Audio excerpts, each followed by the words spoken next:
Muchas gracias por estar asistiendo a las capacitaciones. El día de hoy tenemos a la ponente Mariluz Rocío Palacios Cruz, quien va a desarrollar el curso de ensayo. Muy bien, muy buenos días con todos. No sé si me escuchan. Sí, clarísimo. Ya, qué bueno, sí, estaba con dudas. Bien, un gusto nuevamente estar aquí en la semana de capacitaciones en todo lo que se refiere a investigación, siempre con la finalidad de que nuestra universidad siga adelante liderando, ¿no?, los diferentes campos de la investigación, tanto a nivel formativa como con fines de titulación, ¿no? Y casualmente la investigación formativa es un punto importantísimo. Yo siempre lo considero como el primer paso para poder llegar a otros niveles más profundos que implica la investigación, ¿no? Desde lo que significa hacer un trabajo con la finalidad de obtener el grado de investigación, con la finalidad de tener el grado, ¿no?, de bachiller, o con la finalidad de tener el título, o incluso, ¿no?, para otros grados que se requieren, ¿no? Entonces, la investigación formativa en realidad es de suma importancia. Eso es lo primero que debemos tener claro. Nosotros debemos manejar muy bien como docentes los diferentes productos de investigación formativa para que nuestros estudiantes puedan desarrollar esas habilidades investigativas. Ellos desarrollan desde el primer ciclo hasta el octavo ciclo una serie de habilidades investigativas que tienen que ver mucho con la investigación, tanto cuantitativa como cualitativa. Entonces hay que ponerle mucho énfasis. Hoy nos toca hablar del ensayo. El ensayo justamente es también un producto significativo en el sentido en que va a desarrollar en nuestros estudiantes sus habilidades argumentativas. Muy bien, entonces hablemos del ensayo, ¿no? El ensayo, como les dije, tiene por finalidad en nuestra universidad, dentro de la guía de investigación, ¿no?, es desarrollar habilidades argumentativas. Definitivamente que el estudiante, ¿no?, de hecho, que desde los primeros ciclos, que lleva ciertas experiencias curriculares dentro de lo que son estudios generales, ¿no?, como es competencia comunicativa, como, ¿no?, entonces ya tiene una pequeña base en cuanto a la redacción de textos, ¿no? Sin embargo, aquí vamos a hacer mayor énfasis. Nos vamos a ir por el lado de aprender a defenderlo, pero ya no de manera genérica, ¿no?, en relación directa a un tema de especialidad, ligado obviamente a una problemática.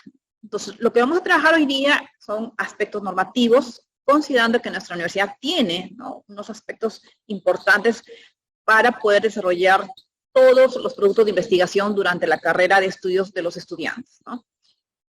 Luego también vamos a revisar algunos documentos importantes que complementan el trabajo en aula con respecto al ensayo. Veremos la definición, veremos la guía de trabajo que se considera para el ensayo, la estructura del ensayo, la rúbrica con la cual se debe evaluar el ensayo, que también es importante saber, ¿no?, con claridad a qué se refiere cada uno de nuestros criterios, descriptores, para poder evaluar de la manera más objetiva. Finalmente, de manera muy breve, vamos a hacer mención, repito, solo mención, de lo que es Turnitin con respecto también al ensayo.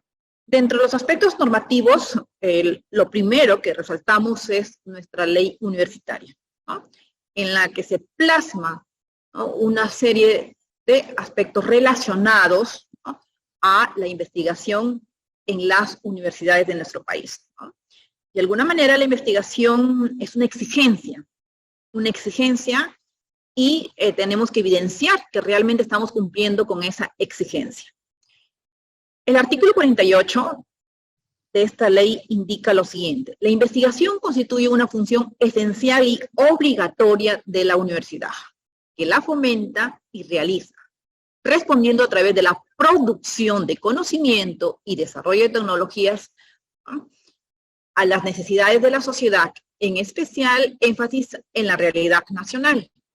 Por lo tanto, ¿no?, los docentes, estudiantes y graduados participan en la actividad investigadora en su propia institución o en redes de investigación nacional o internacional, creadas por las instituciones universitarias, públicas o privadas, ¿no?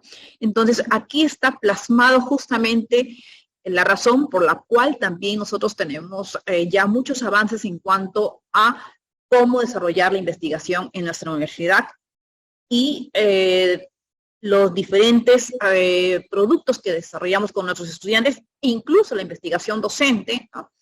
Y otros puntos más que se consideran dentro de la investigación.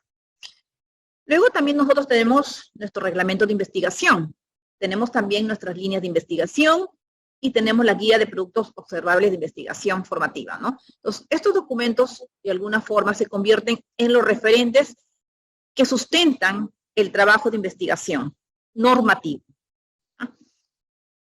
Dentro de nuestro diseño curricular hay un eje curricular importante, que es el eje de investigación. Y este eje nos dice, ¿no? Desarrollamos la investigación desde un enfoque didáctico.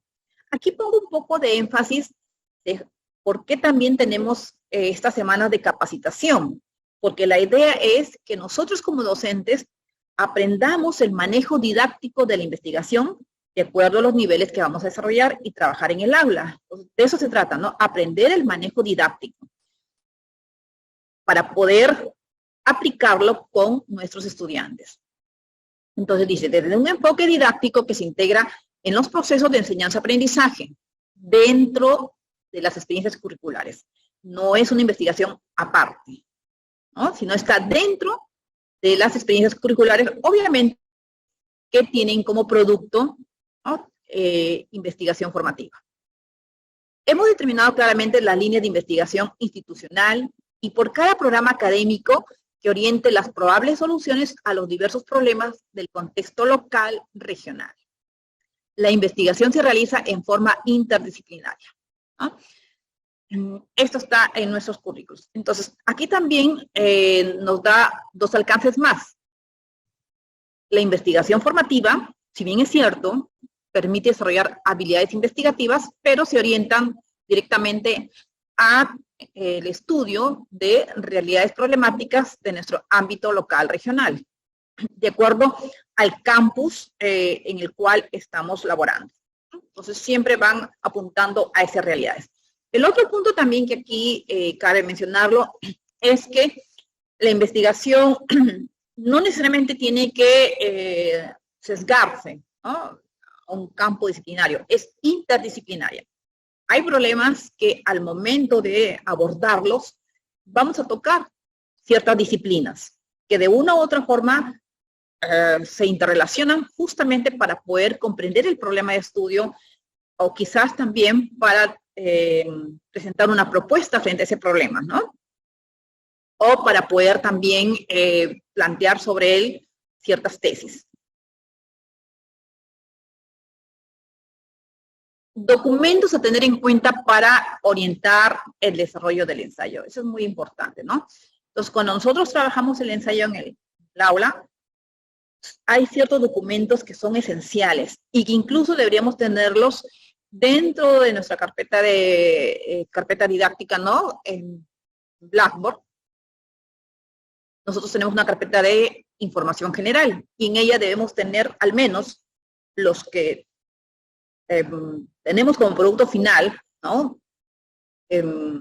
Sea el ensayo, el artículo o cualquier otro producto de investigación formativa, los documentos que se deben manejar, ¿no? Tanto para el docente como para el estudiante. Nosotros porque los vamos a guiar a los estudiantes. Y los estudiantes para que se acostumbren también a considerar que todo tiene una organización, ¿no? Que todo tiene un orden, que todo está normado. Eso es importante, que el estudiante lo tenga claro, porque a veces el estudiante quiere desarrollar sus actividades, ¿no? Quiere hacer sus productos, pero como que un poco le cuesta entender que nuestra institución tiene un cuerpo normativo, tiene una estructura, tiene una organización, tenemos un sistema de gestión de calidad. Y eso el estudiante tiene que comprenderlo y poco a poco asumirlo como tal, porque esto lo va a acompañar hasta el final de su carrera, ¿no? Esto ya tenemos una serie de procesos, procedimientos y formatos establecidos para ser aplicados, para ser utilizados. Entonces, tenemos la guía de elaboración de productos de investigación formativa, tenemos la línea de investigación, tenemos el sílabo. El sílabo también es un documento esencial, porque justamente el desarrollo de cada producto académico es, digamos, procesual, es gradual, ¿no? Hay, digamos, una parte que se presenta en la primera unidad, ¿no? Que es un avance, ¿no? En la segunda unidad hay otro avance y en la tercera unidad está ya el producto final. Entonces, esa secuencialidad la debe también tener en cuenta el estudiante y no debemos perderla. No es un producto que vamos directamente a la tercera unidad, lo presenta el estudiante y sustenta y punto, no. Es algo gradual, ¿no? Que va desarrollándose. Por eso es importante la secuencialidad también de este trabajo dentro del sílabo, ¿no? Y sobre todo para el ensayo es muy importante. Las normas internacionales. Esos son otros documentos también que son necesarios para el desarrollo del ensayo. Obviamente, dependiendo de qué facultad son los estudiantes, ¿no? Para ciencias de la salud tenemos todo lo que es Vancouver. Para las ingenierías tenemos lo que es ISO. Y para las humanidades tenemos lo que es APA. Entonces, es importante que también esto sea parte del uso continuo de los estudiantes, porque no solamente lo van a utilizar, por decir, un semestre con un producto, o sea, esto es continuo hasta el final de su carrera. Entonces, esto tiene que convertirse en un hábito, el usar, respetar y considerar las normas internacionales para la redacción de los productos de investigación. Otro punto importante también, y que es parte justamente de nuestras normas, ¿no? Hay un formato, y ese formato debe seguirse para el producto de investigación, ¿no? En este caso, para el ensayo, en el formato se contemplan estos aspectos que son también importantes, ¿no? Y que complementan que el producto de investigación pues sea un producto, ¿no?, de calidad. Considerar que el tipo y tamaño de letra es Arial 12, interlineado 1,5, los márgenes superiores 2.5, inferior 3, derecho 2.5 e izquierdo 3. Además de ello, considerar que el ensayo tiene entre 10 a 14 páginas, sin incluir los anexos, ¿ya? Entonces, eso también es importante. Y debemos acostumbrar a que los estudiantes cumplan con esas normas, ¿no? No podríamos aceptar que un estudiante o con un grupo de estudiantes nos digan, no, profesor, pero por 2 hojitas, que por 1 hojita se nos fue. No. Tenemos que aprender a ser ordenados y organizados con los estudiantes, ¿no? O que, mire, que fueron 8, pero el alumno tiene que aprender a entender, ¿no?, que cuando hay normas están para cumplirse de algún modo, ¿no? Eso nos permite, repito, ser muy ordenados. En cuanto al esquema del ensayo, ¿no? En el esquema del ensayo se contempla la carátula, el índice, la introducción, argumentación, conclusión y referencias, ¿no? Siendo los puntos clave o los puntos más significativos, ¿no?, que justamente vamos a tratar en esta capacitación sobre el ensayo, ¿no?, lo referido a la introducción, argumentación, conclusión y referencia. El título de un ensayo no debe exceder de 20 palabras. Y también tenemos que ser muy exigentes con esta precisión en los trabajos, ¿no? No debe excederse de 20 palabras. Y hay forma de cómo enseñar al alumno que aprenda a ser puntual. Esto también tiene mucho que ver con la calidad del trabajo. Definiendo el ensayo. Entre las definiciones más, digamos, que nos permiten justamente llegar de manera concreta, ¿no?, de manera tan simple y entender lo que es el ensayo, ¿no?, estamos asumiendo que es una composición en prosa de extensión moderada. ¿Por qué decimos composición en prosa? Porque simplemente es una redacción continua, objetiva, ¿no? Aquí no hay nada versado. No hay nada versado. El que redacta el ensayo escribe y no hay versos. Por eso es que también aquí hay que tener cuidado, porque a veces los estudiantes tienden a ser, entre comillas, muy románticos en la redacción. Y eso le quita la objetividad al trabajo, ¿no? Evitar situaciones de repente que se pueden considerar como adornos, ¿no?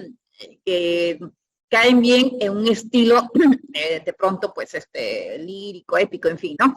Pero para el ensayo no. Es una redacción prosa, ¿no?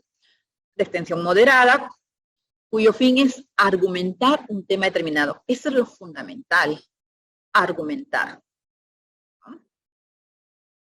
¿Esto qué significa? Que el autor analiza, el autor interpreta, el autor evalúa y por lo tanto expresa sus reflexiones, ¿no? Pero previamente él analizaba una serie de datos de información, ¿no? Para poder también expresar, ¿no?, una tesis con respecto a una problemática. Esta situación implica tomar dos consideraciones. La primera, un ensayo implica concentrarse en la defensa de una determinada tesis o hipótesis.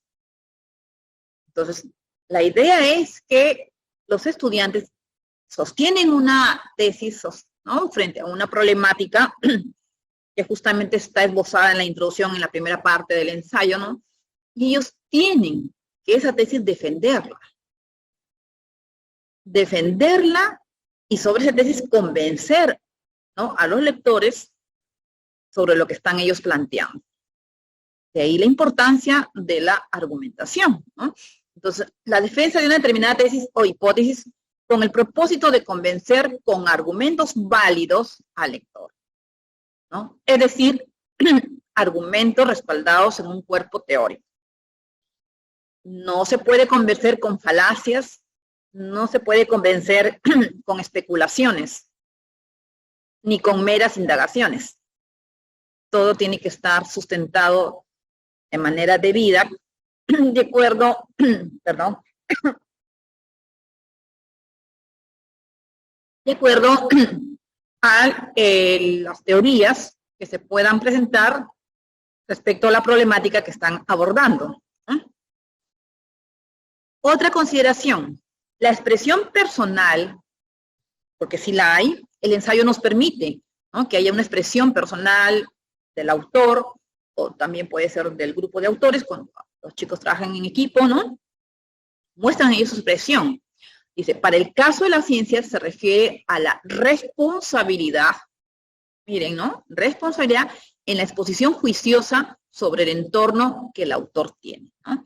Entonces, los chicos asumen respecto a una problemática, una tesis, pero de manera responsable, ¿no? O sea, no es que presentan una idea de manera deliberada, ¿no?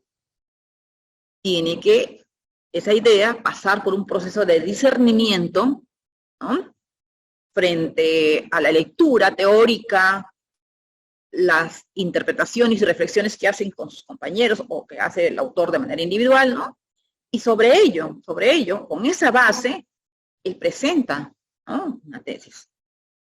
Vuelvo a repetir, aquí hay un sentido de responsabilidad y que nuestros estudiantes tienen que aprender a asumir. Aquí hay que tener mucho cuidado porque muchas veces el estudiante tiende a reciclar trabajos pasados, ¿no? De repente, en la experiencia curricular anterior, desarrolló un producto de investigación. Lógicamente no fue el ensayo, de repente fue un artículo de opinión, o de fuente fue una monografía, qué sé yo, ¿no? Entonces tiende a coger y por las diferentes excusas que presenta, lo asume como tal, ¿no? Entonces los docentes tenemos que ser muy cuidadosos de ello. Esas situaciones se van a presentar, ¿no? Pero por eso ya vamos en el camino viendo cómo lidiar con esas situaciones de tal forma que el estudiante pueda entender que esto es algo muy serio y que en él cae la responsabilidad de lo que está presentando, ¿no? Pues dice, tiene que presentar una exposición juiciosa. No me puedo sustentar en algo que hice con otro sentido. Puedo yo de repente tomar algunos aspectos considerados, pero no puedo el mismo problema y ahora lo convierto en otra cosa, no. Hay que tener mucho cuidado, ¿no? A veces se presentan estas situaciones. En cuanto a la estructura del ensayo. A ver, hay preguntas, no sé si las respondemos para el final o en el camino voy respondiendo porque veo que hay algunas inquietudes que están presentando. ¿Las dejamos para el final? Ah, ya, perfecto. Sí, no hay problema. Gracias. Ya. Muy bien, entonces, continuamos. Vamos con la estructura del ensayo en sí, ¿no? Como le decía en mi inicio, ¿no? El peso fundamental reposa en la introducción, en la argumentación y conclusiones. Y yo considero los 3 puntos importantísimos. A veces se cae en la idea de que la introducción es algo simple, pasajero, y que todo está en la argumentación. En la argumentación está, digamos, la defensa teórica, pero en la introducción está algo muy importante, que justamente es la tesis que se enuncia, es la problemática que se presenta. Son las situaciones que van relacionadas a la problemática. Incluso podríamos encontrar incluso algunos datos estadísticos que de alguna manera nos permiten, ¿no?, hacer un análisis, ¿no?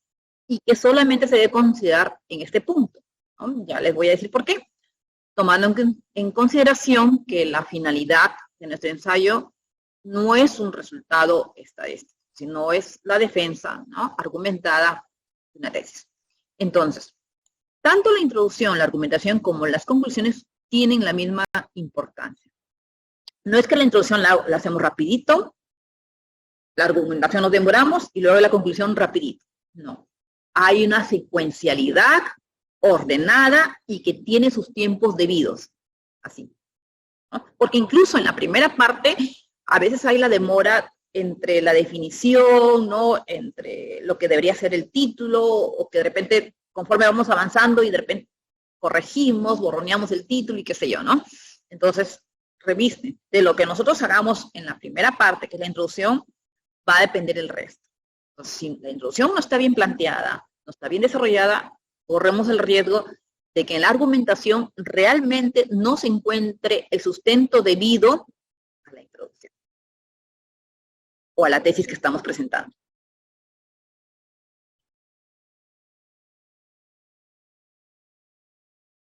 Vamos a ver la introducción. Primero veamos a qué se refiere la introducción.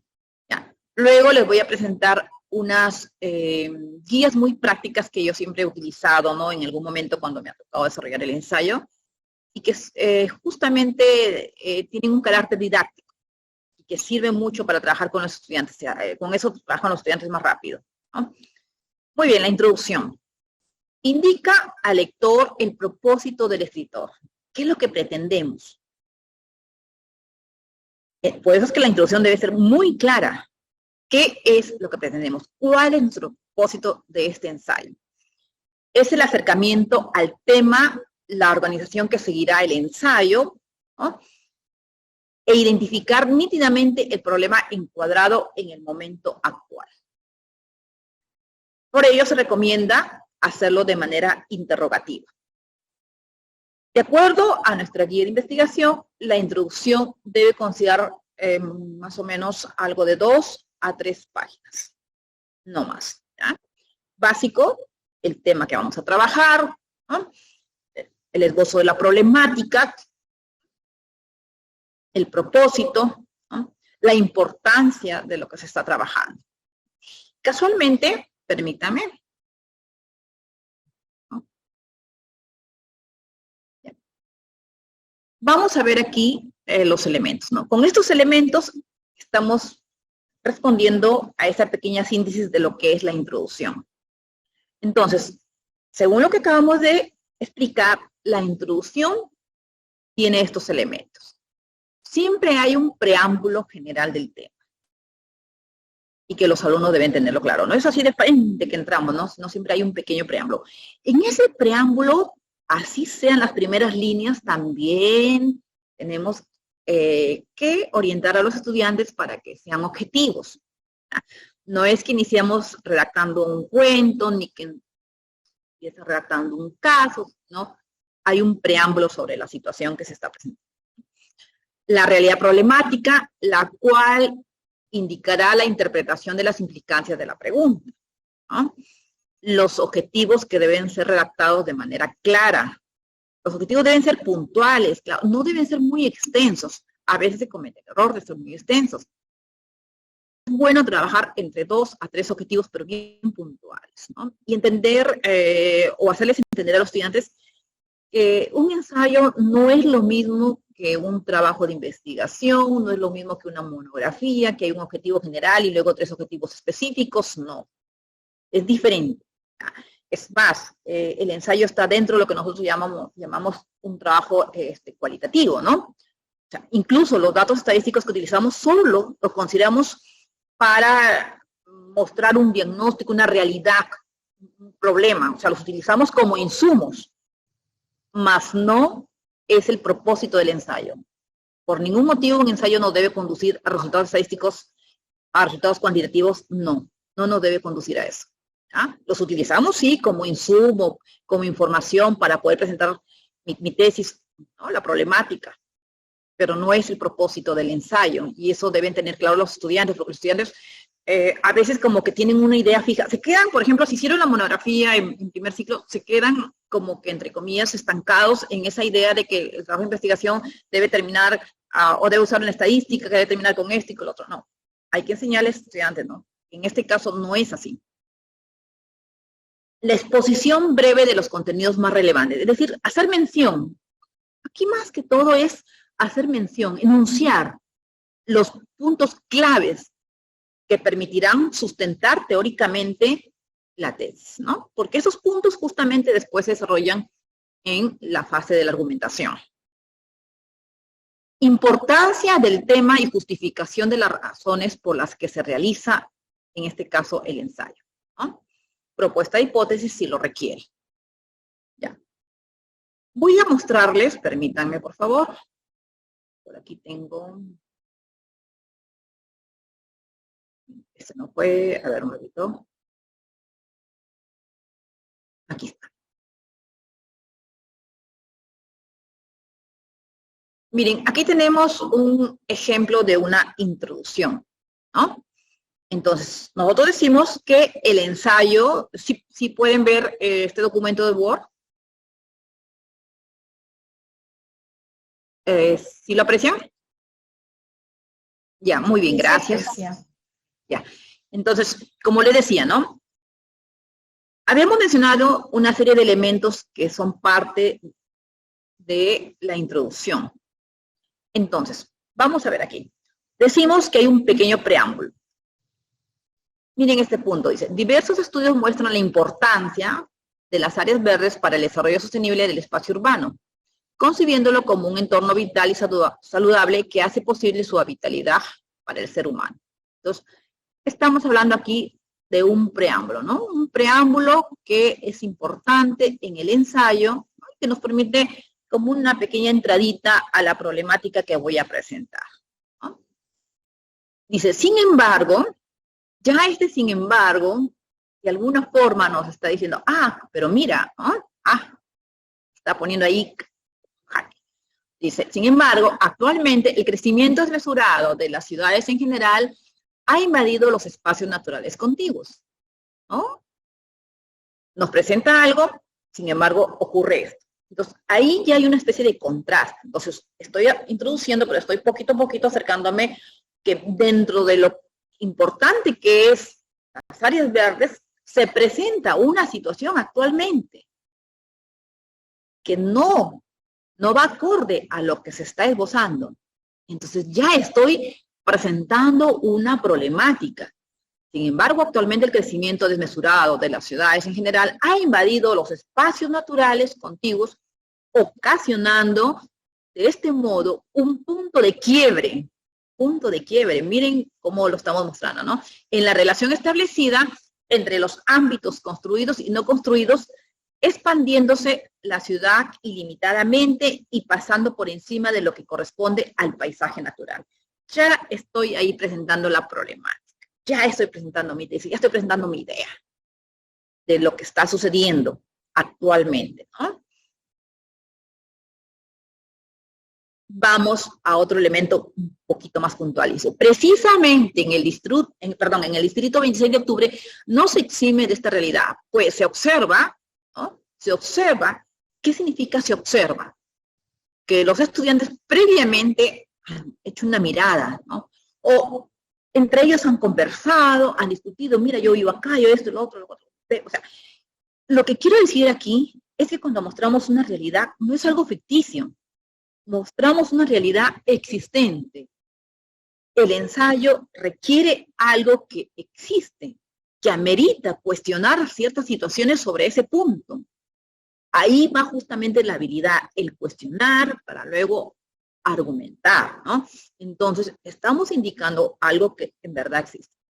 Dice, se observa en los distintos asentamientos humanos y zonas residenciales priman las construcciones arquitectónicas sobre las áreas verdes. Aquí está, priman. Mientras que acá decíamos que diversos estudios demuestran la importancia de las áreas verdes para el desarrollo sostenible del espacio urbano, porque hay una tendencia ecologista que data del 2000 y se afianzó prácticamente hacia el 2005, si no me equivoco, ¿no? Entonces, estamos diciendo, sin embargo, esto es en teoría, o bueno, ocurre en otros lugares, pero mira lo que pasa acá. Acá está primando, ¿no?, las construcciones sobre las áreas verdes. Y quizás son construcciones que no tienen ninguna consideración a lo verde, ¿no? Es más, si no me equivoco, hay una norma municipal, ¿no?, en la que en adelante, cuando se presenta un proyecto para construir, ¿no?, un edificio o cualquier lugar, se debe también dentro de esa planificación, de ese proyecto que se presenta, de ese plano, mostrar las zonas destinadas a áreas verdes. Aquí mismo en nuestra universidad, en Campus Piura, han habido construcciones durante los años de pandemia. Y en esas construcciones estamos viendo qué bonito que hay jardines, que hay bastantes áreas verdes, porque eso está ya normado. Hay incluso hasta una ley, ¿no? Entonces, aquí se va cuestionando esta situación, ¿no? Se va mostrando esa problemática. Y entonces viene la pregunta, ¿se prioriza lo arquitectónico sobre las áreas verdes en los diseños urbanísticos actuales? ¿No? ¿Cómo se presenta lo verde en urbanístico en el distrito 26 de octubre? ¿No? Entonces, luego viene, bajo esta perspectiva, el presente ensayo pretende, ya estamos aquí hablando de los objetivos, pretende poner en cuestión lo verde en urbanístico, ¿no? Pretende poner en cuestión de que lo verde no está siendo considerado, no está tomando la debida importancia, qué sé yo, ¿no? Por ahí estamos viendo un poco qué es la situación, el problema que amerita hacer un ensayo, ¿no? Entonces, ahí está el propósito, ¿no? Y luego, punto seguido. Así se ha considerado abordar los siguientes aspectos. ¿Se acuerdan que les decía que mencionamos, enunciamos los puntos que vamos a tratar referidos a la problemática encontrada? Entonces, aquí están. Así se ha considerado abordar los siguientes aspectos: definiciones generales de las áreas verdes, espacio urbano y espacio público, planificación urbanística, calidad de vida urbana, bien común, bien social, porque también esto, aunque parezca mentira, guarda relación con temas o con enfoques filosóficos, enfoques socioculturales, ¿no? Miren cómo en esta problemática estamos abordando situaciones que tienen que ver con varias disciplinas, lo interdisciplinario, ¿no? Por eso es que les decía en un principio que el ensayo y todos los productos de investigación que se desarrollan en nuestra universidad tienen carácter interdisciplinario, ¿no? Una problemática se puede abordar desde diferentes aristas. Obviamente algunos van a primar más, pero ahí hay un complemento porque es la única forma también de tener mayor posibilidad de comprensión de la problemática, ¿no? El estudio a realizarse, decíamos que un elemento es la importancia, la justificación, el por qué tengo que hacerlo, ¿no? Entonces, el estudio a realizarse es importante, pues permitirá conocer cuán afectada está la calidad de vida urbana de los pobladores y formular una propuesta para su mejora. De este modo se asume un enfoque arquitectónico diferente, toda vez que la calidad de los espacios urbanos implica de por sí un bien social y disfrute para el ser humano. Estas dos últimas líneas, ¿no?, abordan esa parte que tiene que ver con enfoques socioculturales, filosóficos, ¿no?, humanistas, y también van a ser abordados en los argumentos, porque estos colorcitos que ustedes ven aquí, celeste, fucsia, a plomo, amarillo y verde, justamente van a ser los puntos que se van a considerar para desarrollar la parte de la argumentación. Entonces, miren, esta es una forma bastante didáctica de trabajar con los estudiantes este punto que se llama introducción, ¿no? Permítanme presentarles una hojita que tengo aquí. Perdón. Taller 1.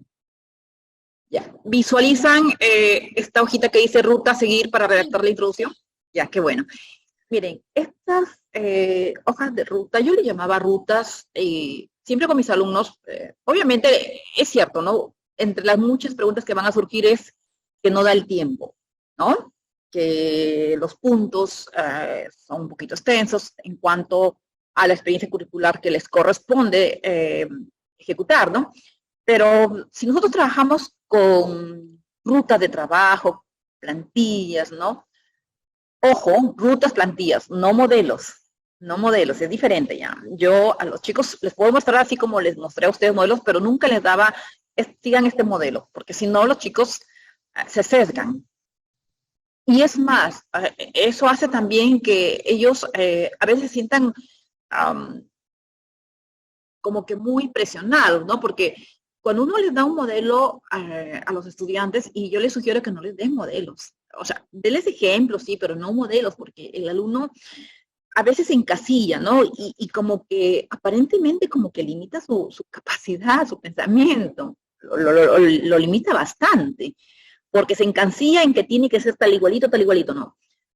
Entonces, no, la idea es que ellos lo hagan a su propio, ¿no?, estilo, pero guardando los elementos que nos pide la guía, eso sí, guardando la objetividad, la coherencia es importantísima, ¿ya? La secuencialidad. Entonces, en esta ruta que tenemos, que se puede trabajar fácilmente con los estudiantes, por ejemplo, les podemos hacer, yo creo que la primera unidad tiene 4 sesiones, si no me equivoco. La primera sesión imposible, porque en la primera sesión estamos dándoles a los chicos la socialización del sílabo, algunos parámetros, normas, qué sé yo. Pero en la segunda, pero les podemos ir diciendo que se vayan agrupando, podemos ir diciendo también que vayan pensando en un tema, ¿no? Y en la segunda sesión ya podemos trabajar de esta primera plantilla de repente el título, ¿no? Un esbozo, porque de hecho, recomiendo siempre que el título de buenas son esbozos, y de ahí se va puliendo. Los chicos trabajan en equipo y discuten, conversan, dialogan sobre situaciones. El título en el camino se va perfeccionando también, ¿no? La línea de investigación, eso sí ya la tienen, ¿no? Indicarle los pasos de la introducción, para recordarles, a pesar que tienen la guía, pero no está de más, ¿no? O si no, de frente como el alumno tiene que estar con la guía. Eso sí, cada vez que trabajen el ensayo, el alumno debe tener a la mano su guía de trabajo, para que se vaya habituando. Hay que acostumbrarlos a los jóvenes a que tenemos documentos para ser utilizados. No son documentos para que estén ahí subidos, ¿no?, en el sistema, sino para ser utilizados en cada clase. Y eso, en realidad, la responsabilidad recae en nosotros como docentes. Muy bien, aquí también, ¿no? El preámbulo general del tema. Les damos unas líneas, ¿no? Que se acostumbren a ser muy precisos en su redacción, que no se extiendan demasiado, evitar las contradicciones entre ellos, ¿no?, entre lo que escriben, porque pueden escribir, de repente comienzan muy bien, diciendo una situación, pero de repente terminan contradiciendo todo lo que han dicho en un inicio, ¿no? Entonces, creo que si les damos así ciertas rutas, eso va a ayudar también que ellos se ordenen y puedan seguir la secuencia. La descripción de la realidad problemática, ponerle un tope de líneas, la formulación del problema, los objetivos, contenidos, ¿no? Explicar la importancia, el por qué y para qué, ¿no? Entonces, muy bien, se le da esta hoja de trabajo para que lo realicen en equipo y lo puedan presentar, ¿no? Entre la segunda, tercera y cuarta sesión se puede trabajar esta plantilla. Y para la cuarta sesión ya podemos tener el primer avance del ensayo, que es el título y la introducción, ¿no? Y también ya el alumno tiene prácticamente, digamos, una especie de lista de enunciados, ¿no? Que tiene que luego investigar con la información teórica para, durante la segunda unidad de trabajo, desarrollar todo lo referente a la argumentación. Entonces, esa es la idea, ¿no? A la cuarta sesión, presentar el primer avance, el alumno presenta, se evalúa, y ahí ya nos permite lo demás, es más sencillo. Teniendo esta primera parte bien estructurada, bien organizado, la argumentación, no voy a decir que es más fácil, ¿no? Porque la argumentación requiere lectura, análisis, reflexión, requiere comprensión también. Pero por lo menos tenemos los insumos, el estudiante tiene los insumos que va a necesitar justamente para desarrollar la argumentación. Entonces, al menos se le va a hacer más viable, porque si no, el estudiante no va a saber ni por dónde comenzar.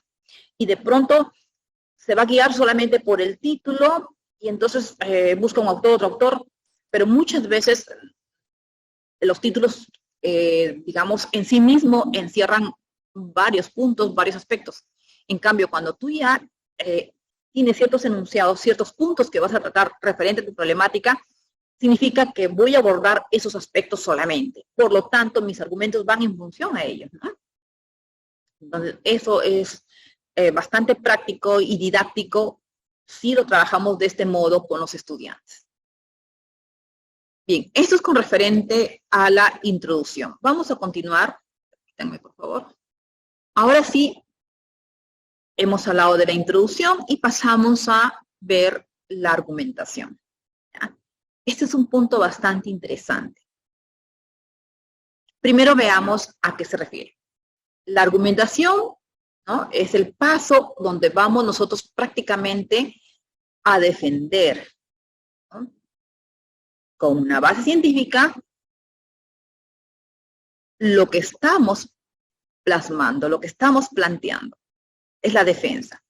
Y para ello, el alumno tiene que hacerlo con mucha responsabilidad. ¿En qué sentido? En que debe seguir lo que ha enunciado como puntos temáticos dentro de la introducción. Segundo, debe buscar argumentos válidos. ¿Qué le llamo argumentos válidos?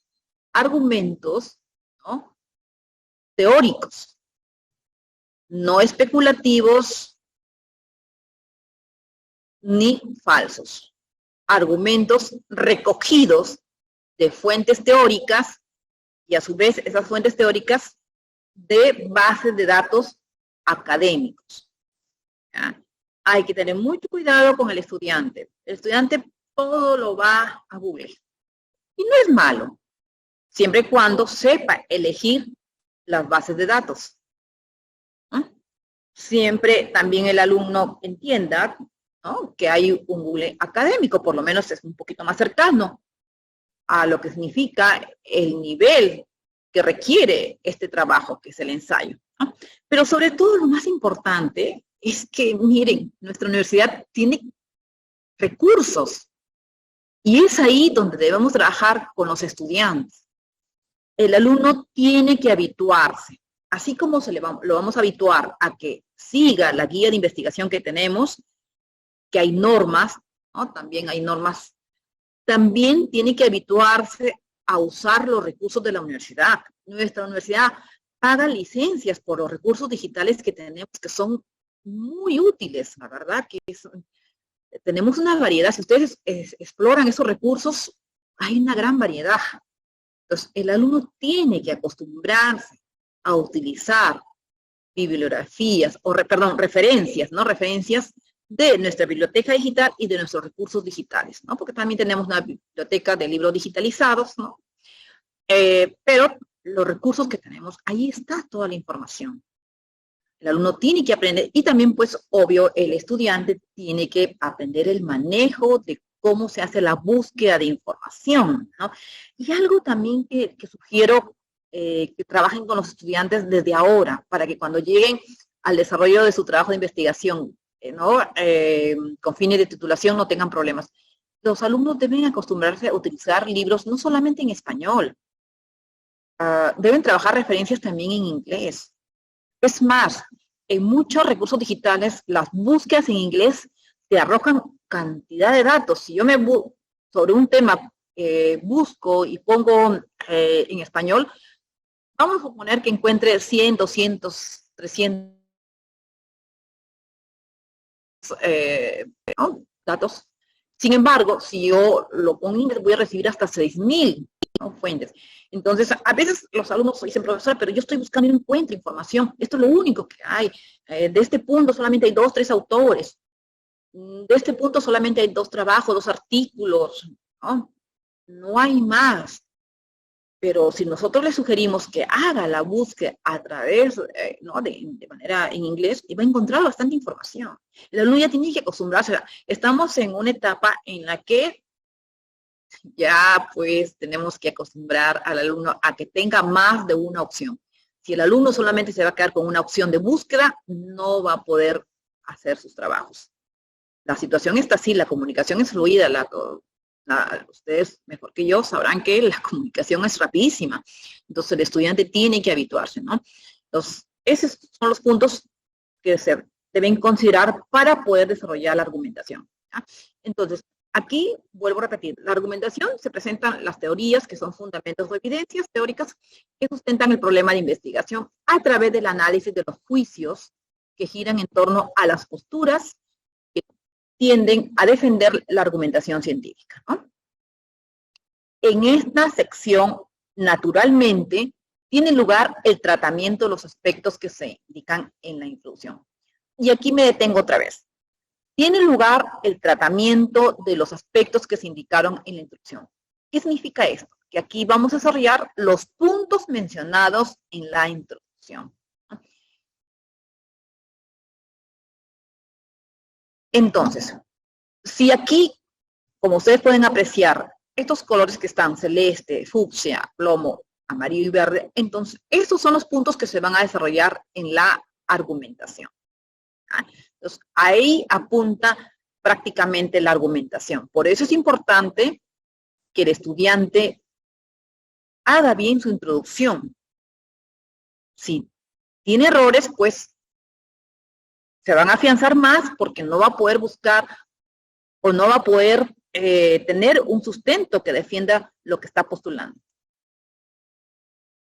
Importante para tener en cuenta al momento de desarrollar la argumentación. Por lo general, cada aspecto mencionado en la argumentación científica ocupará 2 a 3 párrafos del ensayo, de acuerdo a las citas consignadas para cada contenido en la introducción. ¿Ya? Los párrafos definitivamente son con respecto a los puntos mencionados en la introducción.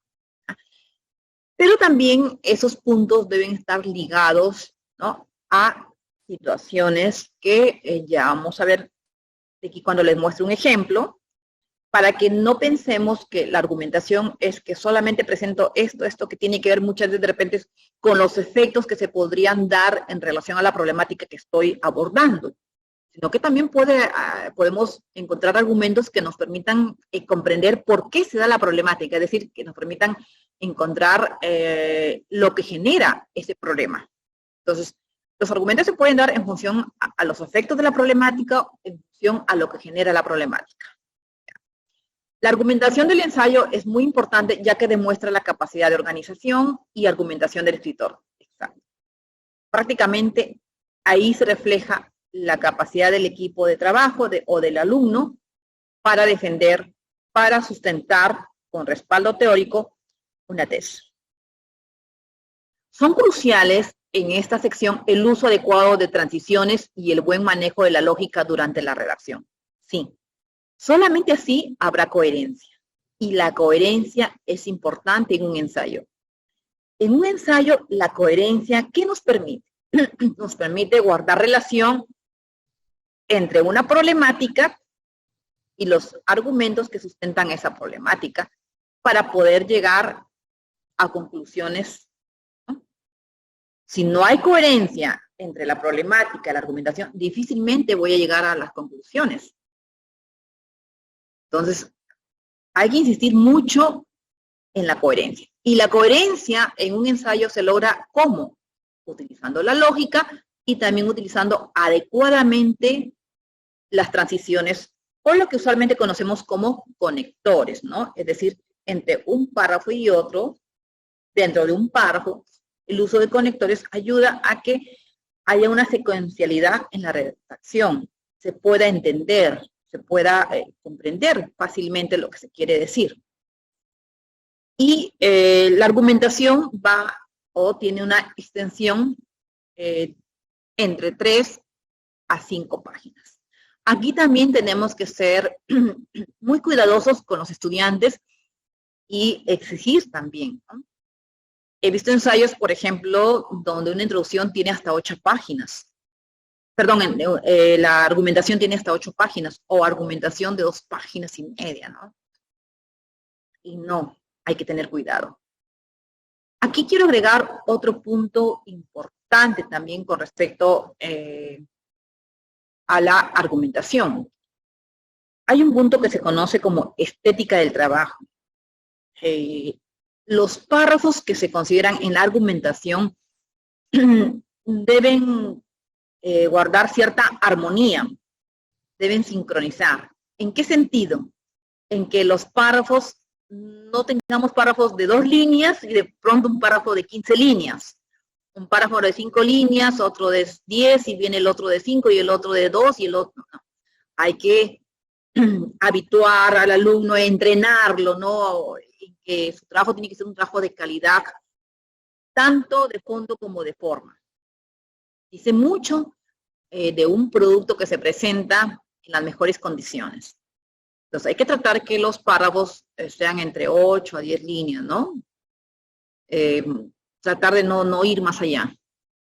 Porque además cuando uno extiende, si ustedes se dan cuenta, en alguna oportunidad han podido leer en algunos textos que tengan párrafos de 15 líneas, que no los hay, así, porque yo veo los libros, pero vamos a suponer que alguno de los estudiantes les presentó un trabajo así, cuando tiene 15 más líneas, al final el estudiante como que tiende a redundar. O sea, tiende a redundar en lo mismo y lo mismo, como que le da vueltas y vueltas y vueltas y se pierde el trabajo, pierde calidad, pierde profundidad, pierde criticidad, porque está redundando, ya no hay nada de lo otro. Y también sucede que a veces el alumno cae en contradicciones. Por eso es que tiene que haber mucha precisión y mucha exigencia en cuanto a el número de líneas de cada párrafo al momento de redactar el ensayo. Eso hará que tenga una secuencialidad, que tenga un orden y también que haya coherencia. ¿Qué se debe tener en cuenta al momento de interpretar una cita? ¿Ya? Aquí también hay que trabajar bien con los estudiantes. Cuando se trabaja la argumentación, naturalmente estamos hablando de párrafos que obedecen a citas, ¿no? A citas que pueden ser citas textuales o parafraseadas, ¿no? Y entonces, las citas textuales deben estar citadas, valga la redundancia, de acuerdo a las normas internacionales. Sea ISO, sea APA, sea Vancouver, tiene que haber ahí una consideración técnica importante en el manejo de las citas. Por eso es que hay que trabajar con los estudiantes con las normas internacionales, ¿no? Incluso deberían estar dentro de los documentos de la carpeta de información general en la experiencia curricular que ustedes tienen en su Blackboard. Para que el alumno, y el alumno tiene que habituarse. O sea, el alumno no puede estar diciendo a cada momento, profesora, ¿cómo va aquí? No, el alumno tiene que aprender a habituarse, tiene que ser disciplinado en la lectura, en el hábito del uso, ¿no? Técnico, de todo lo que son las citas. Y al momento de parafrasear una cita, hay que tener cuidado. Cuando el alumno parafrasea una cita, es decir, está plasmando lo que el autor dice, pero ¿no? en otras palabras, como lo está entendiendo. Pero cuando yo digo como lo está entendiendo, ¿no? Eso mismo que le decimos al estudiante, mira, ese texto, parafraséalo, ¿no? Exprésalo, ¿no? Como tú lo entiendes. Que esa es una forma, ¿no? Ahora, pero también puedo reafirmar con mi postura lo que está mencionando el autor. Sí se puede. Sí se puede porque la argumentación también implica capacidad de criticidad. El argumento yo defiendo y voy relacionando entre lo que dice el autor y mi postura. También se puede hacer, pero que sea algo que tenga validez, que tenga coherencia, que se le entienda, que tenga precisión, porque a veces los estudiantes muestran una postura pero muy vaga, ¿no? Como que no se centran, como que se desvían de lo que están planteando. Y eso sucede por lo general en la argumentación. Entonces, se recomienda trabajar este tipo de ejercicios. Por ejemplo, decirle al alumno con respecto a la cita que encontraron en el texto, ¿no? ¿Qué pienso al respecto? Cuando yo pregunto, ¿qué pienso sobre lo que está diciendo Torres, Zúñiga, se me ocurre, ¿no? ¿Qué pienso? Ya estoy desarrollando mi capacidad de criticidad. ¿No? ¿Estoy de acuerdo con sus ideas? Con todas, con algunas, con cuál, por qué. Esas respuestas a cada una de estas preguntas me van a dar justamente los insumos que necesito para poder redactar, para poder trabajar. Entonces, es bueno que trabajen estos ejercicios con los estudiantes cuando pasamos al punto de la argumentación. ¿Ah? Otro aspecto. ¿Cómo entiendes el concepto o la definición? ¿Qué pruebas aportas a tu postura? Leer los textos originales, comprender lo que el autor dice, sintetizar la información y entonces recién escribirlas con nuestras propias palabras, ¿no? Entonces el alumno debe acostumbrarse a hacer como ejercicio, sobre todo para aquellos que tienen dificultad, porque el que tiene facilidad no hay ningún problema, pero siempre en el aula, les aseguro que hasta los últimos ciclos, siempre en el aula tenemos jóvenes que les cuesta criticar, argumentar, redactar, emitir un juicio crítico, les cuesta, ¿no? Entonces, este tipo de ejercicios ayuda mucho, que lo podemos dar en una hojita para que el alumno paralelamente lo vaya asumiendo, ¿no? No es que nos vamos a detener toda la clase a hacer esto, ¿no? Pero le damos como un complemento, como una guía, como una ruta. Bien, ¿no? Ahora, citar al autor del texto a través de referencias narrativas o parentéticas, ¿no? Dar su postura a favor o en contra de las ideas del autor. Entonces, esto tiene que ser una práctica constante en el estudiante. Otro aspecto, evitar mentalizarse con la opinión de los trabajos consultados y hacer suyas sus opiniones. El alumno tiene que entender que sobre un punto puede encontrar diversas opiniones. Y él, obviamente, selecciona la que va más adecuada a la tesis que está planteando, ¿no? Pero eso no significa que, como encontró un autor que dice algo muy así, muy radical, muy extremo a lo que él está postulando, a lo que él está planteando, que tenga que quedarme con esa postura, ¿no? O sea, tampoco es así. El alumno tiene que leer, poder sacar sus conclusiones y sobre eso ir viendo lo que apunta a lo que él está planteando. Tampoco es bueno que yo asuma lo que dice un autor como mío, ¿no? Como ya se indicó, siempre respetar los derechos de autor, ¿no? Siempre la cita es importante, ¿no? Y tampoco lo otro es romantizar una postura. Si el autor está diciendo, pues que sí, que las plantas son importantes y yo me voy a poner un plan de sublevación al momento de redactar, tampoco. O sea, esas cositas hay que tener cuidado porque eso se presenta siempre en la argumentación. Se presentan muchas situaciones que podemos orientar, que podemos corregir, ¿no? Bien, entonces, yo les decía, ¿no? Habituemos a que los estudiantes aprovechen esta variedad. Digamos, he presentado aquí algunos, pero hay más recursos en Trilce para que los estudiantes puedan utilizar, ¿no? Sobre todo que aquí tenemos base de datos. Estas son bases de datos que les permiten a los estudiantes desde ahí obtener artículos, ¿no? Obtener trabajos de investigación lecturas, ¿no?, que les puedan servir para poder desarrollar la argumentación de su trabajo o de su ensayo. Ahora sí, voy a presentarles una segunda ruta por aquí que tengo. Ya. Aquí también para la argumentación tengo una ruta de trabajo que es muy buena y que ayuda y que nos agiliza el tiempo y permite que el alumno didácticamente lleve una secuencia en la redacción de la argumentación. ¿Ya? Muy bien, entonces aquí tenemos esta ruta, ¿no? En esta ruta, pues, a los estudiantes yo les decía tener en cuenta lo siguiente, ¿no? La revisión de la literatura científica y siempre le resaltaba en amarillo la secuencialidad en la redacción y los párrafos. Y aquí se me olvidó secuencialidad y coherencia debería ser. Coherencia, ¿no? Perdón. Muchas veces se escriben, a veces los grupos redactan y sucede que cuando ya están exponiendo lo que tienen, yo no les planteo una pregunta y ellos mismos no se entienden, ¿no? Y entonces entre ellos se miran, se cuestionan, y eso pasa porque cuando redactan el trabajo, los alumnos tienen que hacer una lectura final de todo su trabajo y tener claridad. O sea, eso también hay que trabajar con los estudiantes. O sea, el alumno debe entenderse a sí mismo. Cuando lea su trabajo, que se comprenda. Porque si él mismo tiene dudas de su trabajo, entonces algo está sucediendo, algo hay que modificar. Uso de conectores lingüísticos, citas narrativas, redacción, ortografía, que es importante, ¿no?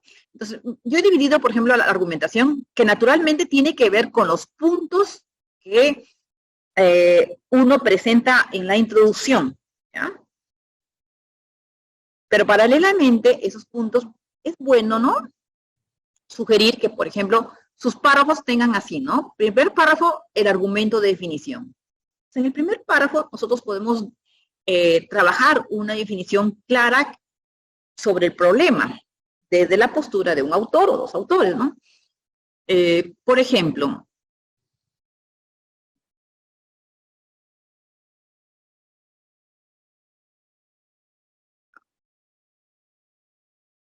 si yo tengo aquí, ¿recuerdan el ejemplo que les había dado, no?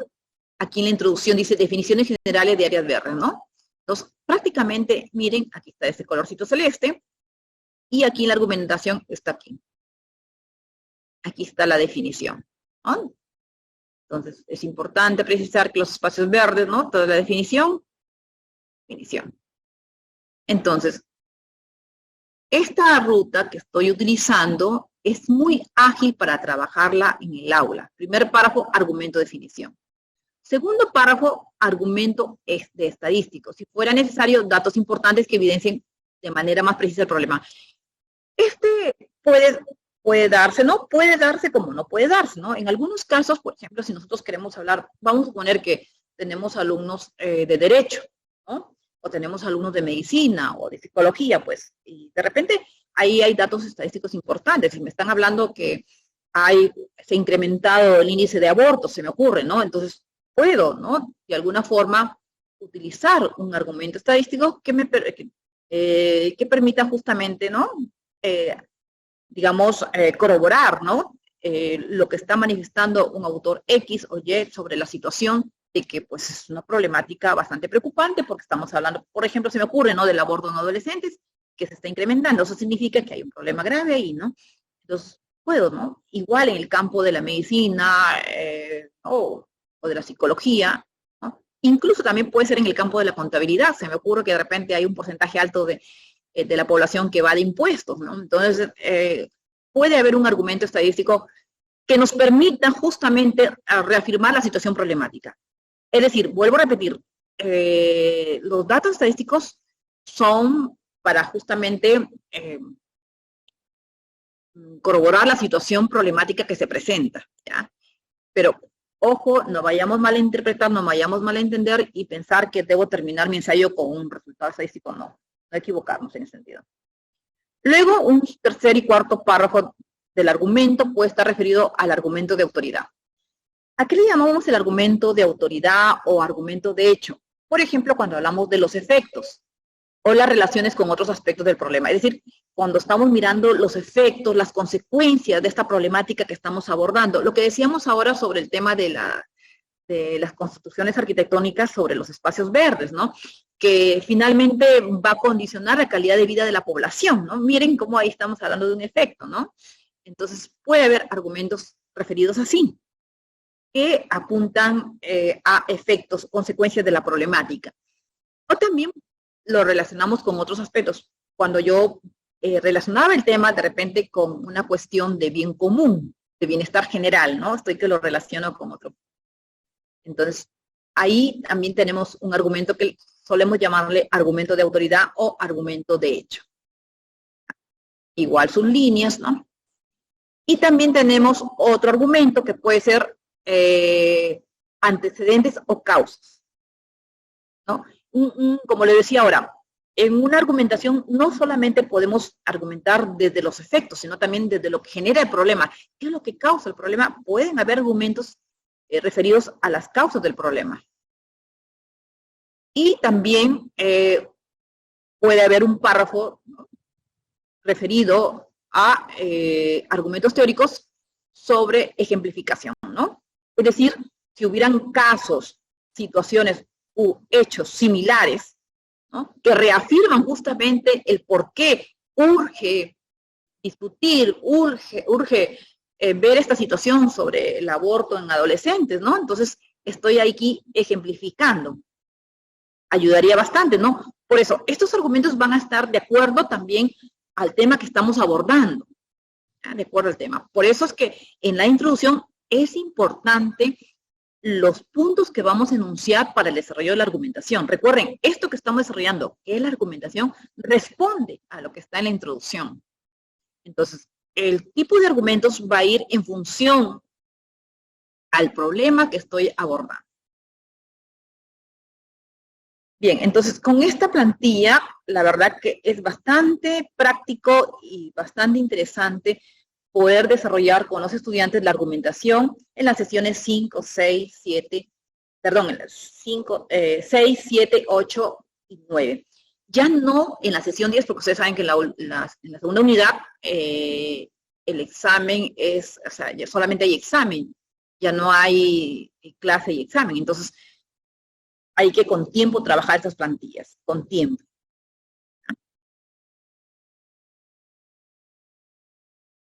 Bien, ahora sí vamos a la fase de conclusiones.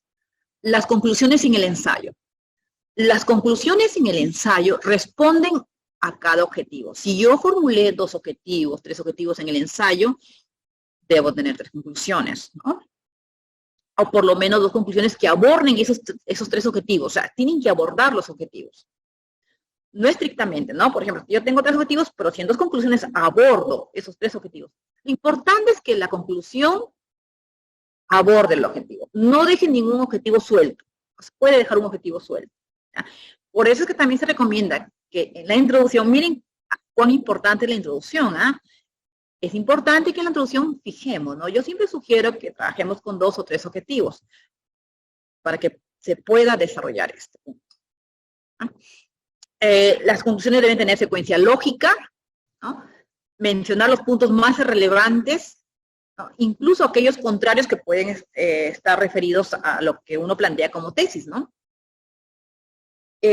Prácticamente las conclusiones dan validez a la tesis o a la hipótesis planteada en el ensayo.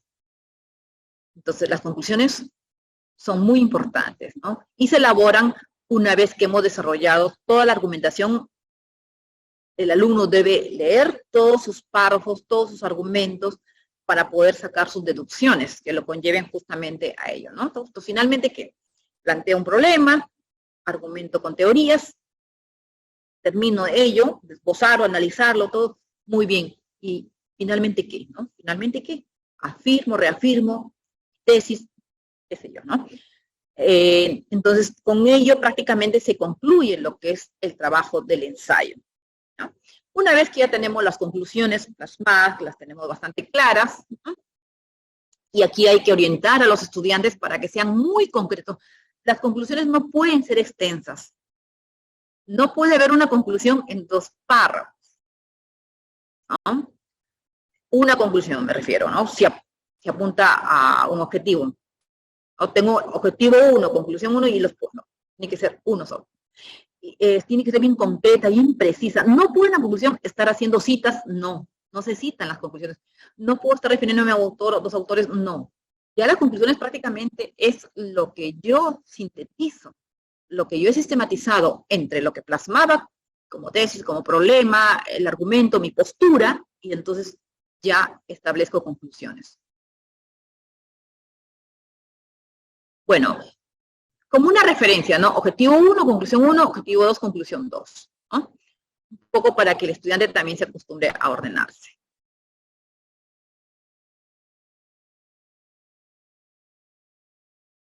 Algo importante también, bueno, sobre todo para los que trabajan en humanidades, ¿no? Los que trabajan en humanidades, bueno, dentro de Norma Zappa, la última edición, ha puesto mucho énfasis en el lenguaje inclusivo, ¿no? Sin prejuicios, ¿no? Para guiar a psicólogos, investigadores y estudiantes, el nuevo manual incluye un capítulo completamente dedicado a este tema e incluye información sobre cómo escribir sobre el género, edad, discapacidad, identidad racial y orientación sexual. Eso está. Por eso es que el alumno tiene que manejar obligatoriamente sus normas internacionales, ¿ya? Porque sí hay ciertos estilos en ese punto.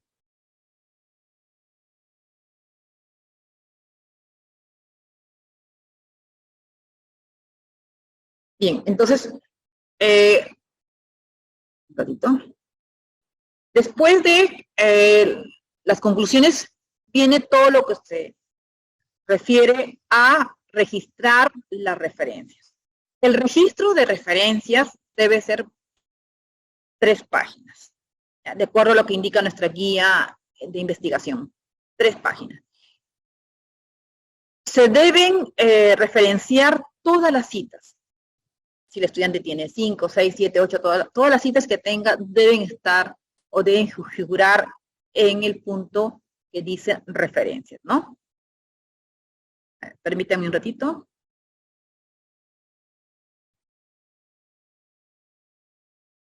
Aquí está, ¿no? Entonces, las referencias es la relación de fuentes citadas en el cuerpo del ensayo, sean libros, sean revistas, porque pueden ser revistas para el ensayo. No se debe considerar, cuidado aquí, no se debe considerar la información de periódicos u otros que no tengan citas y referencias bibliográficas formales. Aquí voy a hacer una aclaración.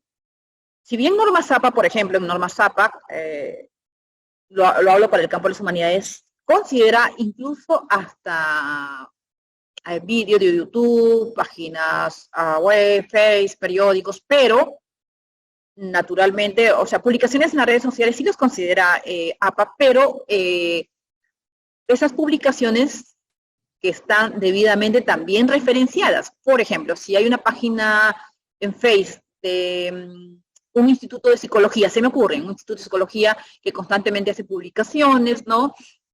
Incluso publican ensayos, artículos. Se puede considerar siempre y cuando ese instituto sea de prestigio, sea académico, y siempre y cuando las publicaciones de esa institución estén debidamente referenciadas. A eso se refiere, ¿no? O sea, no es que estamos sesgando, o sea, se puede utilizar de un periódico, pero también el artículo del periódico esté debidamente referenciado. Si no está referenciado, no. Por eso es que aquí bien claro dice, no se debe considerar información de periódicos u otros que no tengan citas y referencias bibliográficas formales. A eso se refiere, ¿ya? No confundamos y no estamos diciendo que no, siempre y cuando que tengan sus debidas referencias. Las referencias consultadas, pero no citadas en el texto, no se incluyen en este listado. Ese es otro punto también que hay que considerar, ¿no? Que a veces consultamos sobre todo para un poco expresar la postura del autor con referencia al ensayo. Y bueno, lo que les decía, ¿no? Toda referencia se ajusta a normas APA, a Vancouver e IS, de acuerdo a el campo disciplinario. Y entre 2 a 3 páginas, que incluyan, ¿no? Referencias en inglés también. Bueno, esto es en cuanto a nuestra primera fase con respecto al ensayo. Trataba de dar hoy día todo el aspecto teórico y algunos ejemplos de plantillas, ¿no? Y textos. porque mañana vamos a hacerlo práctico, ¿no? Mañana voy a hacer énfasis, aquí vamos a trabajar con ustedes, yo necesito que para mañana ustedes traigan, ¿no? Algo, un esbozo, algunas ideas, o si tienen ya algunos trabajos de sus estudiantes, que puedan aquí utilizarse para hacer algo bastante práctico, bastante didáctico, bien, me va a servir de mucho. Ya. Entonces yo podría decir, la empresa X posiblemente está generando, o probablemente, suena creo que mejor el término, probablemente.